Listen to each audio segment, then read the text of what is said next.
Hey, what's up, everybody out there? MMA Kingdom, King JB back in the house. Big shout out to all my sponsors: MMA Madhouse, Mobsters Fight Gear, Full Guard Fight Gear, Gorilla MMA, MMA Fit Club. I can keep going. I can keep going forever, man. But right now, what I want to talk about is MMA journalism, man. I want to talk about some of the shit that I've been noticing out here with you video bloggers, with you writers, with everything that's going on, man. And you know, as I go on with this shit, you know, let me tell you, it infuriates me, man. It infuriates me to see some of you guys sit there behind your computers and bash people. Also, it infuriates some of the foolishness that I see written and said, you know, about fighters in general. You know, I think that, you know, in journalism, when it comes to MMA, I think that people's personal lives need to quit being brought up. Tito Ortiz and his issues with Jenna Jameson is constantly brought up. Brett Rogers recently just caught a domestic issue. Look, man, let that man deal with his court case, man. And all y'all are sitting there bashing him already. We don't know what happened, man. And part of being a good journalist, man, is waiting till the facts fucking come out. And all you top-notch journalists, I'm so fucking tired of y'all, man. From Ariel Helwani to all these jerk-off writers, man, to, you know, even a lot of you video bloggers out there, man. Y'all sit there and y'all are so full of inaccuracies and no facts. It becomes disgusting, man. You know, everything in the MMA Kingdom, I let you know when something's an opinion.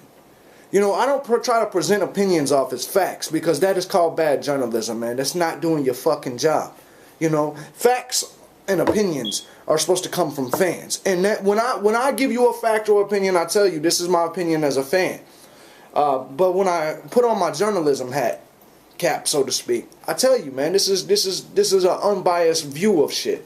But I'm so fucking sick and tired, and this is why I'm gonna be a better journalist than all you motherfuckers. It's because, see the way I talk, see the way I handle shit. The fans are gonna feel me, man, because I'm real about shit. You motherfuckers are so stuck on trying to be politically correct. It's disgusting. You guys want to sit here and say that Rampage was wrong for what he did with Karen Bryant. Then you write all these articles bashing him. You know what I'm saying? And it's just it's a real sickness and a shame going on out here. When it comes, it's just horrible.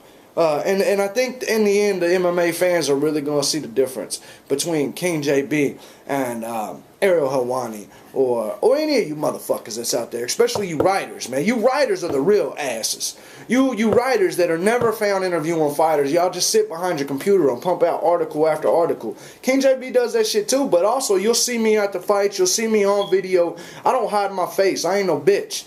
If I got something to say about a fighter, I'll tell him to his motherfucking face. Much like Bloodstained Lane did with the John Jones situation. I'll give Bloodstained his props. You know, and I know a lot of y'all even criticize that shit.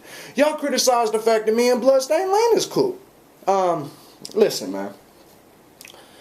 First of all, anyone that wants to see issues between two other grown men, you're a groupie, man. You understand that, right? If you want to see me and Bloodstained Lane fight each other and go at each other, you know, in the cage, that's fine, and we will.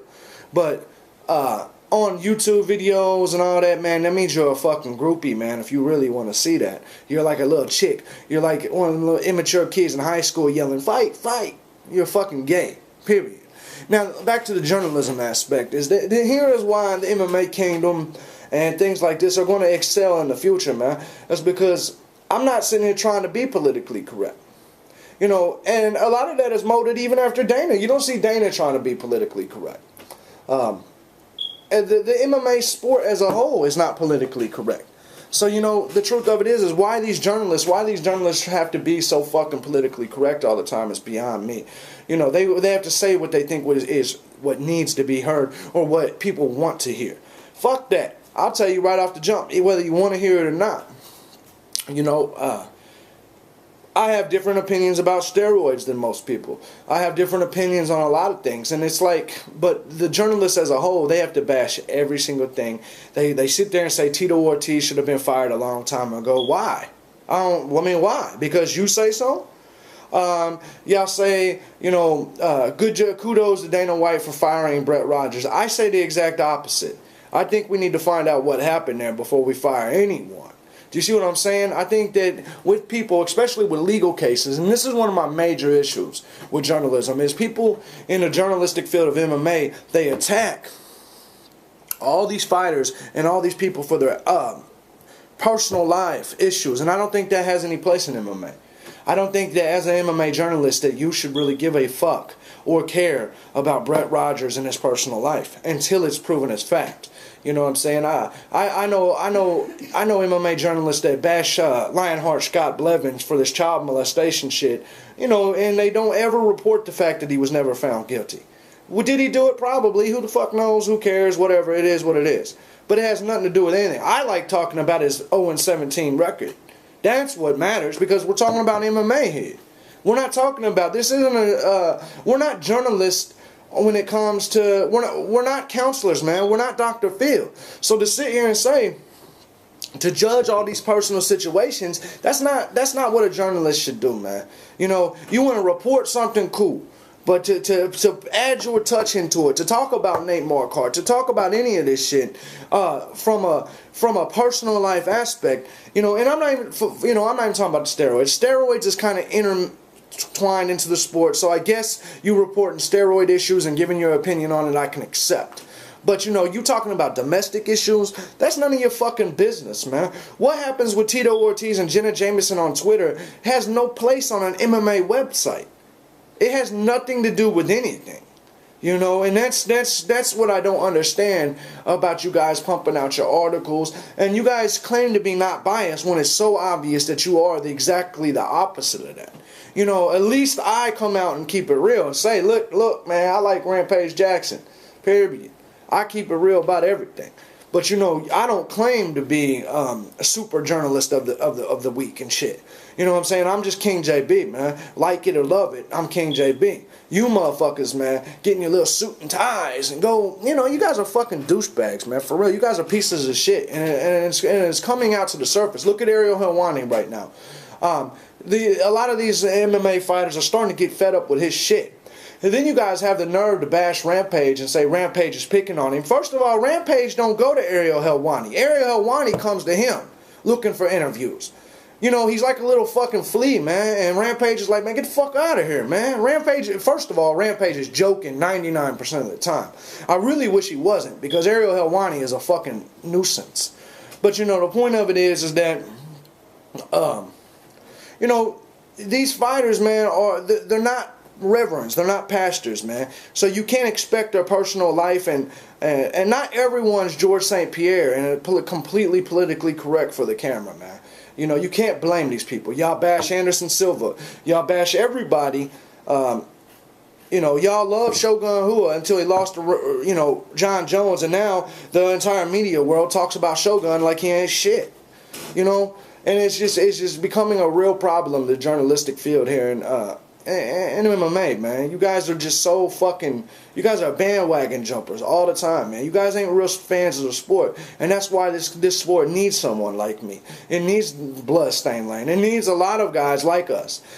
Even the guys with Team Takeover, who are, most of them are complete fucking jerk-offs. You know what I'm saying? The truth of it is they're passionate. I don't like dealing with them. I tried to join their little forum to try to sell, you know, kind of try to put out my stuff, because I respected them as fans. But then I realized it's just a bunch of fucking trolls, and it's not even worth my time. So, you know, that's just the truth.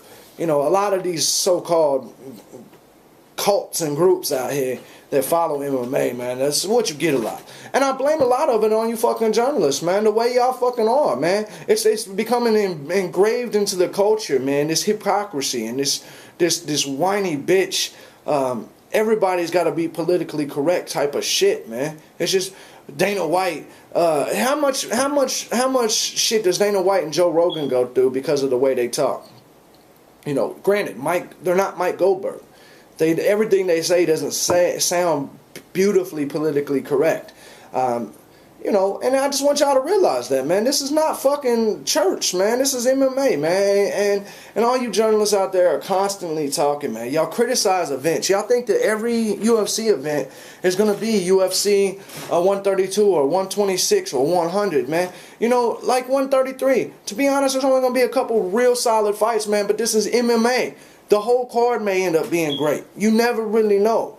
So you guys talk a lot of shit, man. Y'all talk about y'all sit down, y'all make y'all's cut list, and when you do that, you talk so shitty about the fighters that you think might get cut, man. It's horrible, man.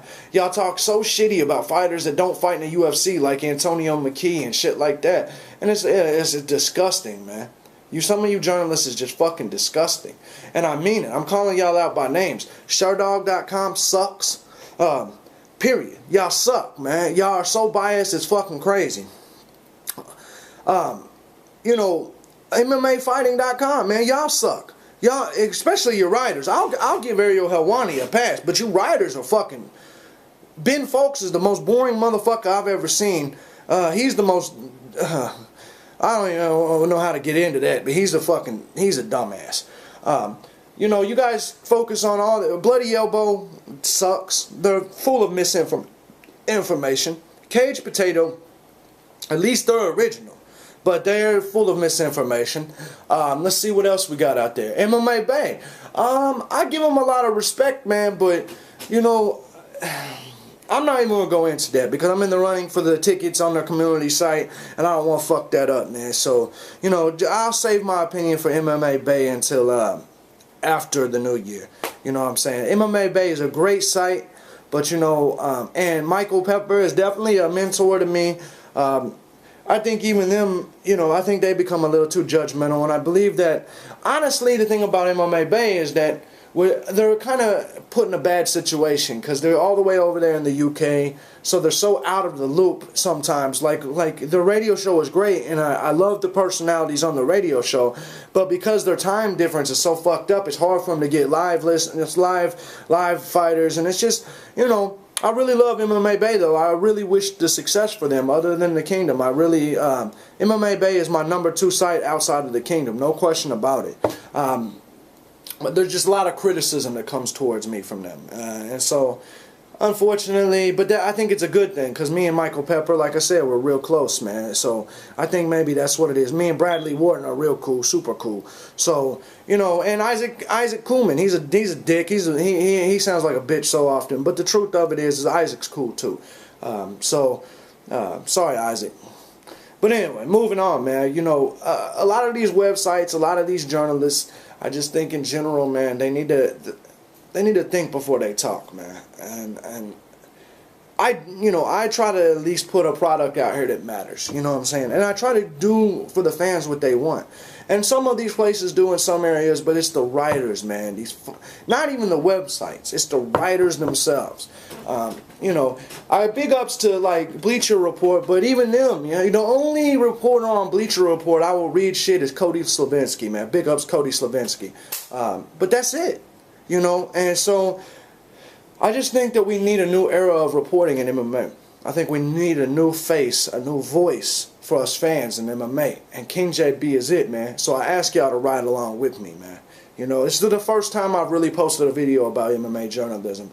And, I didn't script this, so I probably sound like I was rambling and shit like that, and that may be, but I said the shit from the heart, and I said the shit for real. So, everybody, man, let's ride with the MMA Kingdom, man. I ask y'all that, because this is all about the fans here. You know what I'm saying? Big ups to everybody else out there. I'm gonna give a shout out to everybody, including even MMA Topics, man. I'm even going to give a shout out to them because I will say this about MMA Topics. They really are concerned with the fans too. DiBiase and Dukes, they're concerned with the fans, and I give them a lot of respect for that. You know what I'm saying? They care about what they want to interact with the fans too. They're online all the time interacting. So big ups to them even. I know I said I wouldn't mention DiBiase anymore. Me and him have come to an agreement on the messages that we wouldn't. DiBiase, obviously I'm mentioning you in a positive light, so I hope this doesn't break our agreement. You know what I'm saying? It's all good. You know what I'm saying? And for y'all out there that want to know why we squashed it, it's just the bottom line, man. We're grown-ass men. There's no reason to keep doing it. So it is what it is. Y'all criticize me for squashing beef with Bloodstained Lane. Bottom line of it is, man, is I'm a grown-ass man. I'm 30 years old. I don't have to sit here and beef with everybody. It's not important to me. Donald Hoover. Quit motherfucking talking shit about the Fit Club and LFC, bruh. You got fired, and now all you do is talk shit, bruh. You know, you're going to make a lot of enemies. And now I represent both of them, and I'm going to be one of them. You don't want that. You don't want that, Donald. You don't want me as an enemy, bruh. You don't want it. Move on. Because I'll show you jiu-jitsu ain't what you think it is. I'm out of here. One.